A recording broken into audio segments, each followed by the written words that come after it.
Welcome to the Hidden Why podcast. This is episode 1026. My interview with Billy Price. We're discussing his journey from wheelchair to footwear. Enjoy. Hello, Billy. Welcome to the Hidden Why podcast. Great to have you here today. Yeah. Hey, thank you so much. I love the opportunity. That's an absolute pleasure, mate. Whereabouts are you in the world? I am born and raised in Seattle, Washington, still living here and working here. Yeah. Okay. You ever moved far from there, or? You know, I've traveled the world quite a bit, but there's nothing like home. So Nothing like home. I've always kind of found my way back to home, which is in Seattle. Yeah, nice, man. Nice. Well, welcome to the show. You've got a bit of an interesting story. I guess everyone's got an interesting story, but certainly yours is one which is a bit more unique. Give us a little bit of a background as to your journey and where you are now. Yeah, sure thing. So I'm a wheelchair user. That wasn't always the case. I broke my neck at 18 and fell out of a 3-story window. And really when that happened, it was a spinal cord injury and my life changed immediately. So fell out of a 3-story window?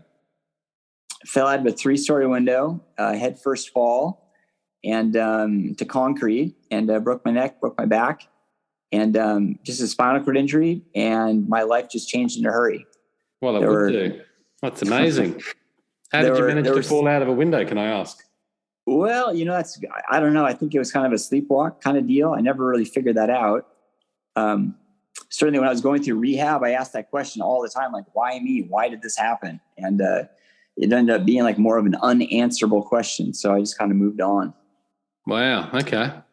Such a young age, but I mean, I guess you're probably grateful that you're here still and doing what you're doing. Oh, well, that's the thing. I mean, there were so many things I was grappling with, and I finally figured it out. It's like, you know what? It's like, it's not a matter of why it happened. It's a matter of I'm still around. I mean, a fall like that, you know, you crunch the numbers, it should kill you. But just the fact that I was still around, I'm kind of living on bonus time. Yeah, wow. That's amazing. So tell us a little bit about that journey then. So you fell out the window, you went through some pretty serious rehab, I would assume, and probably operations and things like that too. I did, yeah. So it was a big operation on my neck and my lower back. So I got metal in both places.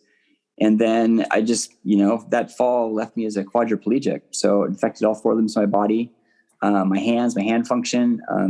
I just don't have the best dexterity. So there were just a lot of things I had to relearn how to do, like brush my teeth, write my name, figure out I wasn't walking all of a sudden. So I had to figure out what wheelchairs and replace my legs. And I don't know, just like day by day, just trying to get better. Yeah. And get back out there in the world. What, can I ask your age now, Billy? I am 44. I think I got to crunch the numbers there. Yeah. Okay. 44 now, broke my neck at 18. Okay. Well, you've done the journey. Can I ask, I mean, that's something fairly significant to go through in life. And I guess not everyone can share that sort of a story. For you, what was the motivation or inspiration to push through that? Because I imagine it's not at all easy. Yeah, it was, I don't know.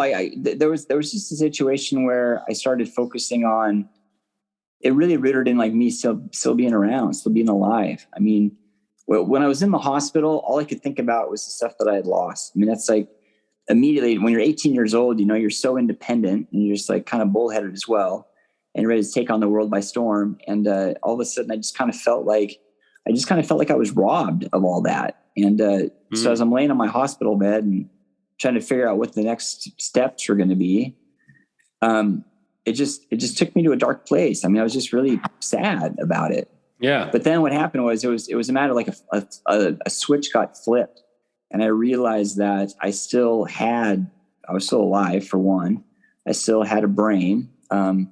And I felt like I still had some value to add. So I started to build my foundation on that, and just like inch by inch, just tried to make some progress. Wow.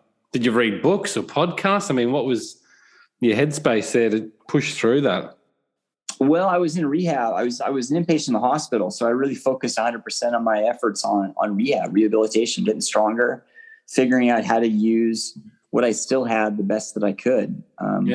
Trying to find like mentors that have been in wheelchairs, they'd already been in wheelchairs for quite some time, and ask them questions of, just kind of tricks of the trade, where some of the tricks they learned along the way, one mentally to cope, but also just like, what kind of equipment, what kind of gear were they using, how to dress yourself, just like small little tidbits of information. I was really calling it anything.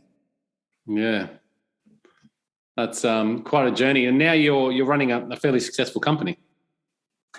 I am. Yeah. So, when we talk about dressing, I was kind of alluding to that just a little bit there. Along the way, I figured out how to do a lot of things, but really the one thing that escaped me, I figured out how to put my pants on, how to put my shoes on, how to put my shirt on and my sweatshirt and all that jazz.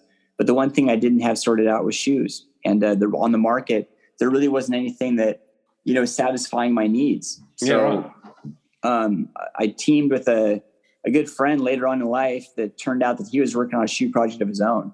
And when he was telling me about it, I threw an idea at him. I'm like, you know what? I bet if we have a shoe with the zipper in it that goes around, it goes the outside around the toe, it folds over, I could step my foot in unobstructed and really take back that independence. And he had the contacts in place. He made a prototype. And sure enough, it worked just as we had hoped. And It was really just such a special moment in time that we opted to share it with the world. And we didn't know what it would look like, but we just kind of threw it out there, and it started resonating just really well with just a huge amount of people. And we turned it into a business and never looked back. That's cool. I'm just looking at the website now. Is this the right one? Everyhuman.com? Or is that? So Every Human, I love that you're on Every Human right now. Every Human is one of our distributor partners. So they all the traffic that we have in Australia and New Zealand and kind of in that area, we point traffic to them. We also have a retail partner over in New Zealand as well. But those two, Every Human and Adaptive Footwear, those two entities kind of command that area. Okay. But I see the website here, BILLYFootwear.com. Yep, exactly. That's the mothership. And the one. Okay. Yeah. And so it's been awesome. Right around the front of the toe and up the side, so it just flips right open. Exactly. It kind of flips over and just exposes the whole inner footbed, and you can drop your foot in unobstructed. And it's been awesome. It's been awesome for a couple of reasons. One is, like those that need the function, because we want to smash fashion and function together in the spirit of inclusion. And those that need the function have really been empowered. But the thing is, it's a trendy looking shoe. It can sit on the shelves of major retailers. And like an example, like my 3-year-old kid, right? Anything I can do to get him out the door faster is always a good thing. So he can put his shoes on without trouble at all. Yeah. They look the part too. They look kind of stylish and they actually look comfortable. You got the laces up the front there, so it looks like it's pretty much a regular shoe, isn't it? But just an easier concept. It is, yeah. And I'm glad you called out the laces. The laces are functional, so they can kind of get the fit right, because everyone's foot. For the most part, everyone has feet, but you use the laces to you use the lace to get the fit right. Kind of your custom fit for your own foot, and then just use the zipper afterwards. Have you got business ones in these? I do, yeah. So we have a whole adult line, and we do. I guess it's more business casual. We haven't really gone full formal yet, but that is in the cooker. We do get the request from customers. Yeah, I'm into it. I constantly take my shoes on and off throughout my day, so lace ups become a little bit painful, Yeah, right. That's the thing. Everyone loves a convenient shoe, so it's great to be able to have a design out there that really facilitates that need for everyone. Yeah, and I think the thing with laceless shoes, whilst they're easy to slip on and off, they're not always the right fit, and can be worse for your feet too. Correct. Yeah, you have to shove your foot in that shoe, and it either fits or it doesn't. There's really no flexibility whatsoever. So we try to combine like all the benefits of a quick and easy slip on with some adjustability, and also just add that function for those who really need it. I like it. So how long has this company been running for now, Billy? So we started our company in February 2012, but it takes some time to really ramp it up and build it. So we really didn't hit the shelves of major retailers until August of 2017. So it was really, all concept for a number of years. And then we started getting connected with the right people that could really help us to move forward. So August of 2017, that's when we hit the shelves for back to school. Yeah. back to school in the Northern Hemisphere. And then we was really just off to the races. And then as we got the word more and more out, people were sharing it. And all of a sudden people from all over the world were reaching out, one of which being Australia. And it's just been awesome to not only help the customer, like facilitate to the customer, but also like build relationships with retail partners in those areas too, to do even more and more value. Yeah. Who came up with the name? Well, that wasn't me. That was my co-founder. He's like, you know what? I mean, the brand's kind of rooted in your story, so we got to call it Billy. And I was like, all right. It actually works, but doesn't it? Yeah, I mean, and it worked well with the logo too. It's like it was kind of a play on words. We wanted to have a logo because our logo is a goat, and it's like Billy Goat. Like, okay, but we also wanted to have like a logo that's really embodied tenacity, grit, determination. With if it's facing any challenges, it's gonna put its head down and blast right through it. So yeah, that's that. The logo. I'm just trying to find this logo now. Oh yeah, the goat. Cool. I like it. So that's, I guess I like the idea. I mean, I like how the idea was born out of a pain point that you had personally. And then you've used that and come up with an idea, but actually gone through and executed as well. I guess a lot of people have ideas, but they find the barrier between idea and creation or execution very difficult. Is there anything that you can sort of give us there or tell us, how you manage that concept? Yeah, and that's a great point, because you hit it right on the head. It is difficult. It's difficult. It's costly. It takes a long time. It's just everything. It's challenging. So what I'd really say is, like, if your heart's there and your passion's there and you really believe in the product or the solution or whatever it is that you're building, I mean, it could be a nonprofit, whatever it is, you just got to lean into it. Don't quit. And just know that it's going to take some time. It's probably never going to go as fast as you want it to. But then when you build that foundation, get ready, because it can really take off. And get ready for those challenges too. When it does take off, you need to be able to get like a great team around you to help, build it with you. But at the end of the day, it's like, it's your baby. It's like, so this whole company started with Darin and myself. So we need to be the biggest cheerleaders. We need to be the biggest, advocates for the brand, and really choose those relationships to help us build it. Who's your partner, business partner? His name's Darin Donaldson. Darin? Darin and I, we've been longtime friends. We grew up together, rode the bus together, played baseball together. So we've known each other a long time. So nice one. So yeah, I mean, just keep on going with your plan, I suppose, is always good advice. Obviously Darin, you said, had a bit of something in the background already happening. Did that help the process? No, it definitely did. Yeah. It was interesting. He just really challenged himself to do something that he'd never done before. He's like, you know what? I mean, he basically said to himself, I like shoes. I'm going to go out and learn how to make shoes. I'm going to figure out what it takes to manufacture, what it takes to design it, and talk to the right people to be able to create a prototype and actually start his own little brand. So he had his own little shoe project going, and that's what he was sharing with me. And I just got so excited about it. That's when I threw him an idea of my own. And it was just, it was just a spontaneous thing at a party, just kind of catching up. And then it's interesting how that small little moment in time, fast forward years later, has really turned into something like a big company that's putting food on a lot of employees' tables that we have right now, but also just adding a lot of value to a lot of people.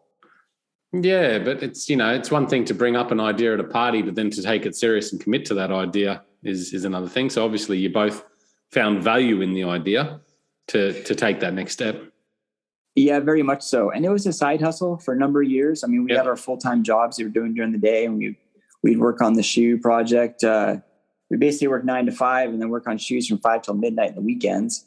And then just over a number of years, started to get some, pun intended, traction with our project. And, we started bringing people on the team that ended up being fantastic door openers for. So just one step at a time.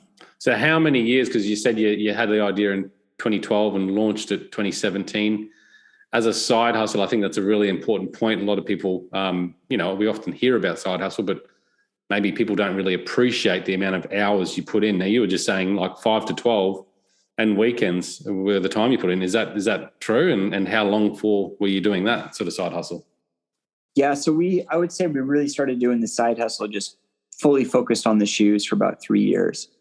And when we had that conversation that we're talking about, when I threw the idea at him, that was in December of 2011. And we started our business, actually had a business license in February 2012, but it was years later until we actually hit the shelves of stores. Yeah. So we really had no idea like what it was going to take to like start a shoe company. So we kind of dabbled with other kind of side projects to be able to generate some revenue because we knew it was going to cost a lot of money. And the actual prototype, the shoe prototype, wasn't made until 2015. So it was quite some time. And then, but as soon as we made the prototype, when we really got serious about it, that's when I'd really say the side hustle started. And we did a couple of crowdfunding campaigns. That was great for generating revenue, getting people excited about the idea, and then also just getting the word out. So then as we continue to grow, like kind of, expanding that newsletter crowd, if you will, they've just been, staunch supporters ever since. It's amazing. I love it. Love the journey. Tell us a little bit about, I guess, some of the challenges starting off with an idea that you faced. And I can think of a few that I would probably think you'd face. And number one would be, how the hell do we actually bloody make a shoe? Like, design it, number one, and get the plans and then actually get it made. Yeah, most definitely. Most definitely. We learned early on that we needed to get connected with the people that really knew what they were doing. Yeah. And we were fortunate enough, a connection through Darin. He was working on, Darin was he's always been a staunch entrepreneur. He's always had little projects going. And he was actually working on a t-shirt project where he got connected with the guy that was a shoe dog. He worked on a number of different shoes. He'd been a sales rep for a number of years. And he was kind of the next member that joined our team. His name is Patrick Foster. And he ended up being really the door opener for us to get into the right room to have conversations with stores to be able to, Patrick wasn't the one that got us into the stores. He was the one that got us into the rooms to have conversations with people that we could like share the brand, share the mission, share the idea, and kind of like draw some light on what we wanted to do. And a lot of those stores could have said no, but instead they said yes. And the same thing when it came to actually making the shoes, like the actual factories. We didn't go directly to a factory. We go to an agent that would help us navigate to a factory. And again, just kind of painting that picture of what we wanted to do, kind of the mission statement. And again, they could have said no, but instead they said yes. And then after they say yes, then it's like, okay, now how on earth are we going to pay for this? Because you go to banks and whatnot. They're not going to really talk about a high risk business. Like going out and starting your shoe company, it's like one of the most competitive business on the planet. So, you got to really be willing to put all your stuff up on collateral or just self-fund it. And that's what we did until we started getting that, better financing with banks and stuff, and to be able to have like revenue coming in from sales to really just kind of keep growing it. And I guess that's the thing. Once you get to that point where you can actually see a product and see the value coming back in, then more people are inclined to back it. But getting started is a lot more difficult because a lot of people won't back a risky concept or idea. Very much so. But that's really cool because I know many people out there. I've got my brother always in my head telling me ideas. But actually going out there and finding, hey, how do we actually create this and make this? It's a different challenge. Did you just find that it was just a game of numbers? You just kept going out there and you had a lot of rejection along the way too? Or did you just get fortunate and have a couple of wins pretty early? Well, one really big win that we had early on was as soon as we got into like one of the big stores we have up here in the United States is Nordstrom. And we were placed in Nordstrom, and there was a mom that went into that store and had a really positive experience, went home and made a Facebook post about it. And it was the type of post that there wasn't really a whole lot to it, but there was just a lot of honesty, I guess, from the mom, just talking about her success. And for whatever reason, when she posted it, it just got shared. It got shared in 3 days' time, 280,000 times. And now Lifetime has been shared over 600,000 times.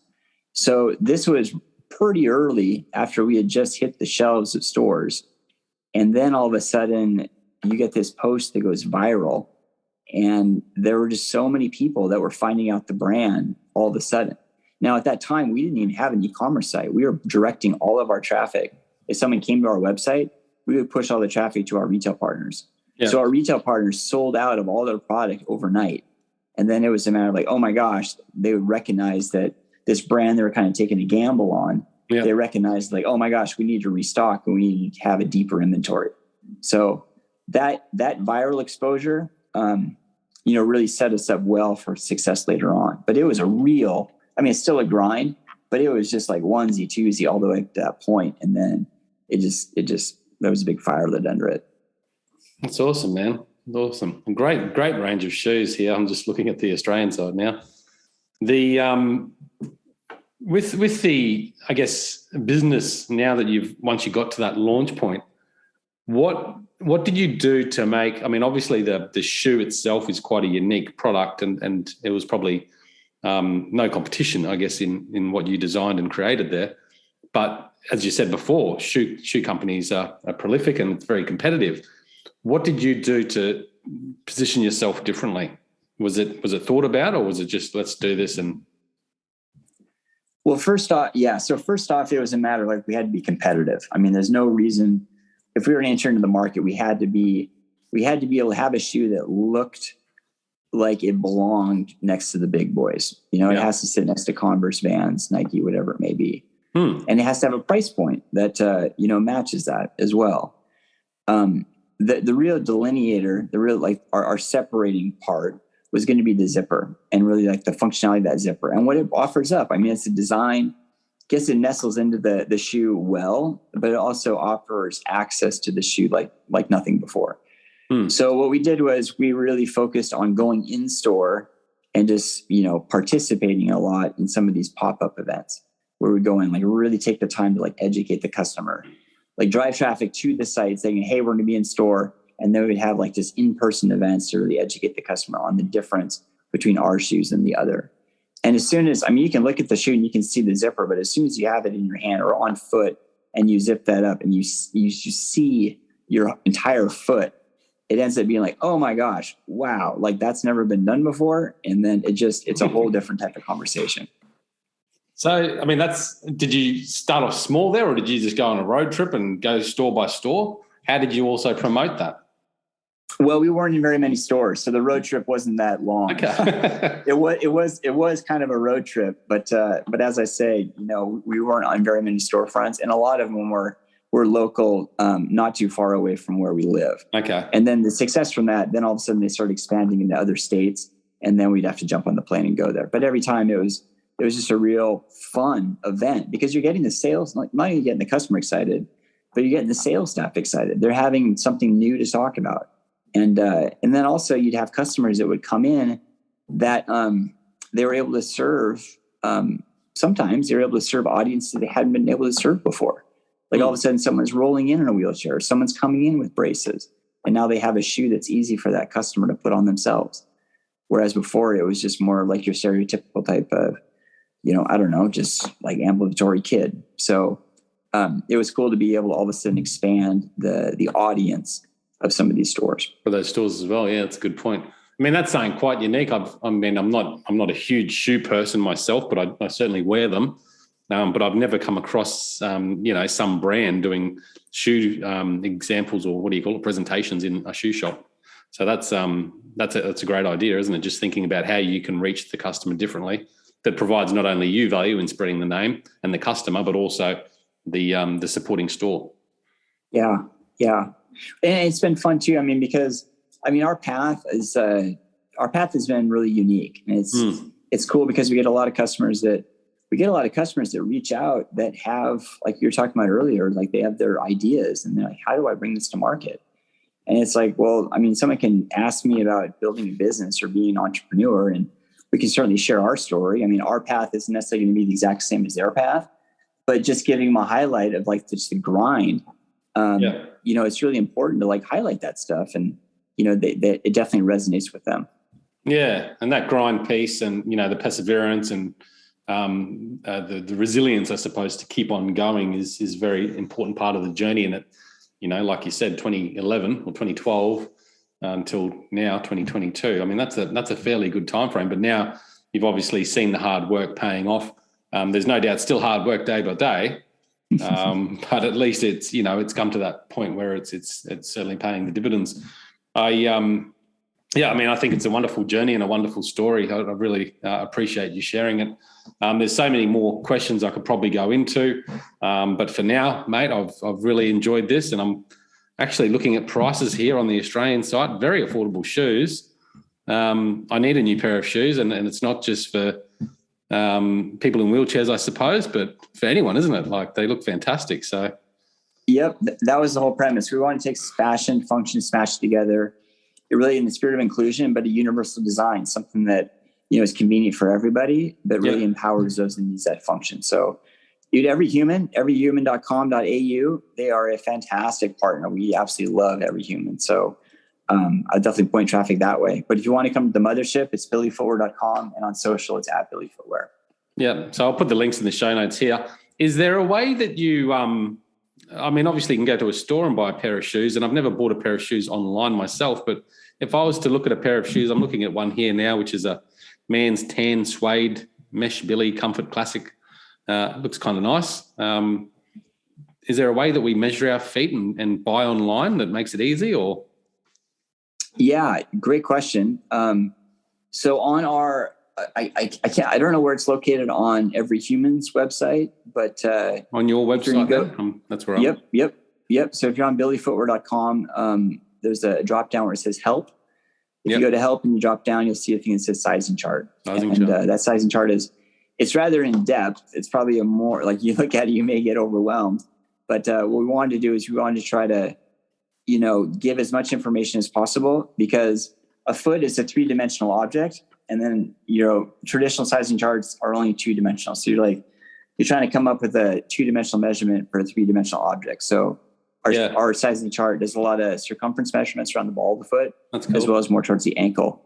But if you want to see like the length and the width, you should do that golden. Too. Yeah, it looks pretty informative. I'm looking at the chart now, so that's cool.